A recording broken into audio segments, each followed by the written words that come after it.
মান্না ভাই, একেবারেই আপনার কাছে ওই একটা বিষয় আমি একটু থাকছি আর কি, এরপরে অন্য বিষয়ে যাব। যে শরিকরা একেবারে কিন্তু এখন অনেক বেশি ফোকাল হয়েছে। হ্যাঁ, এই জায়গাটাতে মানে এই সংকটটা আমি আবার বলছি যে এই সংকটটা এখন যে একসঙ্গে যা আছেন তারা অনেকটা ভোকাল হয়েছেন, তো এই সংকটটা আসলে কোন দিকে যেতে পারে আর এখানে কি কি পদক্ষেপ নেওয়া উচিত বলে আপনি মনে করেন?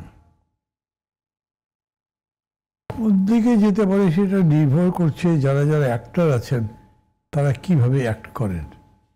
যেমন মানে কোনো দলের নেতারা খুবই নেগেটিভলি কথা বলেছেন, প্রধানত বিএনপিকে অভিযুক্ত করে বলেছেন তারা তাদের সাথে দেয়া কথা রাখে নাই, তারা তাদের মতো তাদের স্বার্থ দেখেছে এবং ওনারা যারা কথা বলছেন তারা তাদের মতো করবেন।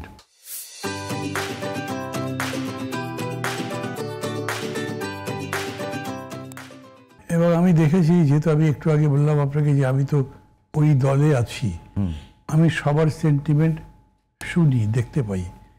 তাতে তারা সংক্ষুব্ধ এই পর্যায়ে তারা এখন বিএনপিকে ওই আস্থায় দিতে পারছেন না যে বিএনপি নিজের উদ্যোগে এটার আবার নিষ্পত্তি করতে পারবে। উদাহরণস্বরূপ ধরেন, বিএনপি অল টুগেদার 272টা ঘোষণা করে দিয়েছে, হাতে আছে 28টা। বিরোধী মানে বিএনপির বাইরে যে রাজনৈতিক দলগুলো আছে তাদের সংখ্যাই হবে 38টা বা বেশি। তার মানে আপনি 28টার বেশি তো দিচ্ছেন না, দিতে পারছেন, আপনার কাছে নাই। আর দ্বিতীয়ত যে আপনি যদি প্রত্যেক দলকে একটা করে দেন, তো আমার দলে একটা, আমার দলে ইলেকশন করবার মতো 30-40টা লোক আছে।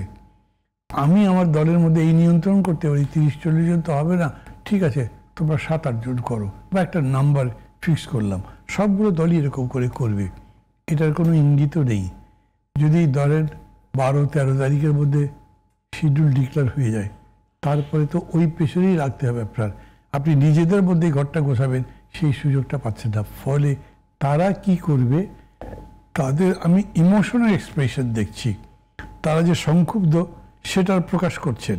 কি করবেন হাতড়াচ্ছেন, কারণ তারা তো অপশন রেখে যান নাই যে এটা না হলে ওইটা করবো, ওইটা নয় বিসি প্ল্যান করবো, এরকম করে কেউ করেননি। এখন যদি বিএনপি তাদেরকে কথা বলে বুঝিয়ে আবার একই ফোল্ডের নিচে রাখতে পারে, তাহলে সেটার একটা রেজাল্ট। আর যেরকম করে দীর্ঘদিন প্রায় 15 দিনের মতো হয়েছে বা তার বেশি বিএনপি কারোর সাথে কথাই বলেনি, এই ধারা তো অব্যাহত রাখার সুযোগ নেই। 15 দিন পর্যন্ত নির্বাচনী প্রক্রিয়া ওয়েট করবে না, এটা বড় জোর 7 দিন সময় পেতে পারে আমার কাছে মনে হচ্ছে।